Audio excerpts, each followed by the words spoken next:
자, 안녕하세요. 예, 조수민입니다. 자, 화학 원 오리엔테이션 진행하도록 하겠습니다.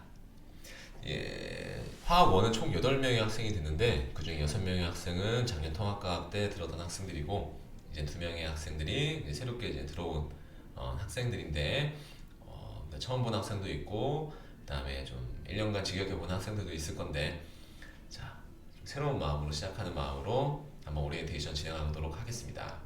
자, 목차를 보시면 이제 커리큘럼 및 출제 경향, 그 다음에 교재 안내, 그 다음에 온라인 강의 및 테스트, 이제 수업 규칙, 수업 스케줄 이런 식으로 순서로 진행하겠습니다. 자, 화학 같은 경우에는 총 4단원으로 구성되어 있습니다. 그래서 화학의 첫걸음, 그 다음에 원자의 3개, 화학결합과 분자의 3개, 분자의 구조와 성질, 역동적인 화학 반응 이렇게 구성이 되어 있는데 여기서 중점적으로 봐야 되는 부분은 세 부분이에요. 화학 반응식 부분, 이게 1단원에 있죠. 그 다음에 마지막 단원에 있는 산염기 중화 반응, 그 다음에 산화환원 반응이 있는데 통합과학 때 중화 반응이랑 산화환원 반응을 배웠어요. 그래서 학생들이 했던 거네, 할만하겠네 라고 생각하기 쉬운데 차원이 다릅니다. 정말 어려울 거고 긴장을 하셔야 됩니다. 그래서 이제 1학기에는 이 프리젠테이션 왼쪽에 있는 부분을 배울 거고 2학기에는 이제 프리젠테이션 오른쪽에 있는 부분을 배울 거예요. 그래서 작년이랑 좀 비슷하게 반반 나눠서 진행하게 될 겁니다. 자, 이제 2020학년도 수능, 한 달 전에 봤던 수능에서 과연 아까 제가 말씀드렸던 킬러 문제가 어떤 식으로 나오는지 한번 구경을 한번 해봅시다.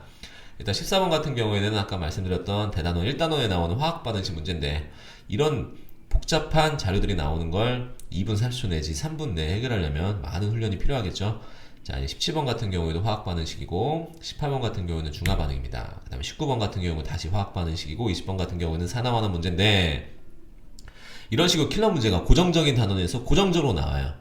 이런 부분은 기출문제를 반복 학습하면서 여러가지 훈련을 해야 됩니다. 기출문제는 기본이고 그거의 변형 문제나 좀 더 발전된 문제 같은 경우는 추후에 제공되는 문제를 통해서 많은 훈련이 필요합니다.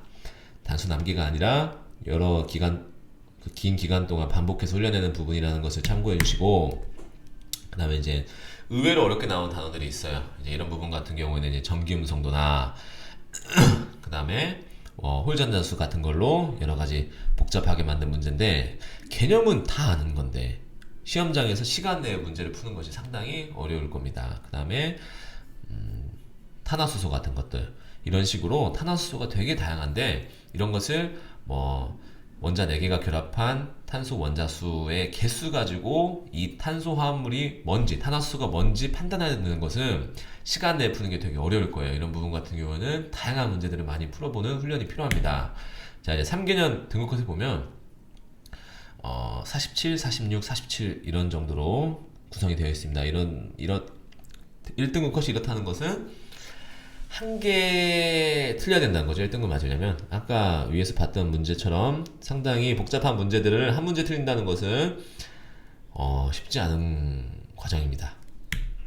자, 이제 고2, 고3 교재를 따로따로 구분해서 설명해 드리도록 하겠습니다. 자, 고2 때는 방학 때 작년 통합과학과 마찬가지로 완자라는 개념서와 제 손글씨 요약본으로 이제 수업이 진행이 되고, 내신 시즌에는 이제 심화 교재와 이제 문제풀이 교재로 진행이 됩니다. 심화 교재로는 하이탑을 사용할 것 같고, 문제풀이 교재로는 이제 수능 기출, 평가원 기출, 교육청 기출이 다 섞여 있는 마더텅 교재로 진행이 될 것 같습니다.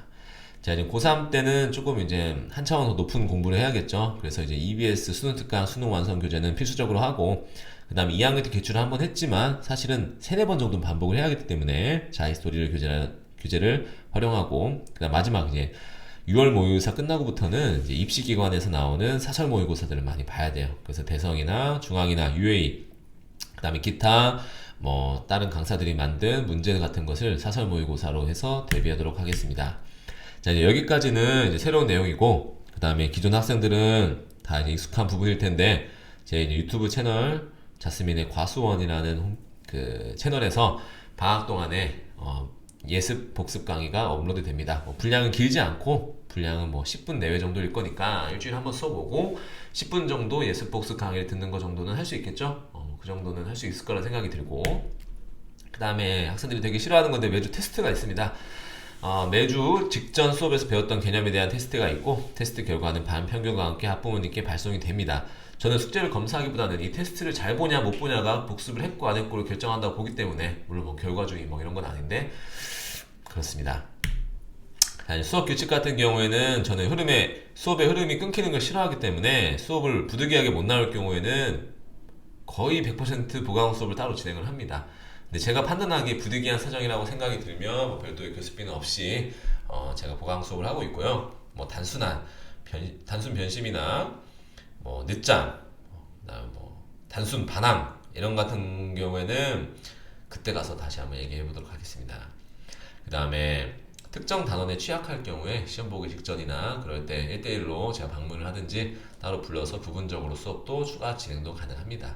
그 다음에 교습비는 수업 횟수로 진행되기 때문에 뭐 내신 기간에 한 주, 두 주 쉰다던가 뭐 설날, 추석 이렇게 공휴일 때 쉴 때는 교습비에서 제외한 금액으로 보내주시면 될 것 같습니다. 자, 이제 마지막으로 이제 시간표가 나와 있는데 제 전체적인 시간표예요. 그래서 아까 말씀드렸듯이 보강 수업이 진행될 때는 이 시간에 피해서 수업 스케줄 잡아주시면 될 것 같습니다. 자, 이제 화학원 수업을 시작할 텐데 누차 말씀드리지만 통합과학 정도로 생각하지 마시고 참 긴장감을 가지고 와주시면 좋겠습니다. 저도 이제 통합과학보다는 조금 더 타이트하게 좀 까칠하게 수업이 진행될 수 있는데 교수님 변했다 이런 말씀 하시지 마시고 당연히 어려운 내용이니까 좀 더 밀도 있게 진행하는 것이 맞다고 저는 생각하기 때문에 좀 너그럽게 이해해 주시기 바랍니다. 자, 이상 오리엔테이션 마치고 저 예습 강의 올라올 테니까 예습 강의에서 보고 다시 한번 이제 12월 22일 날 수업 개강할 때 보면 될 것 같습니다. 감사합니다.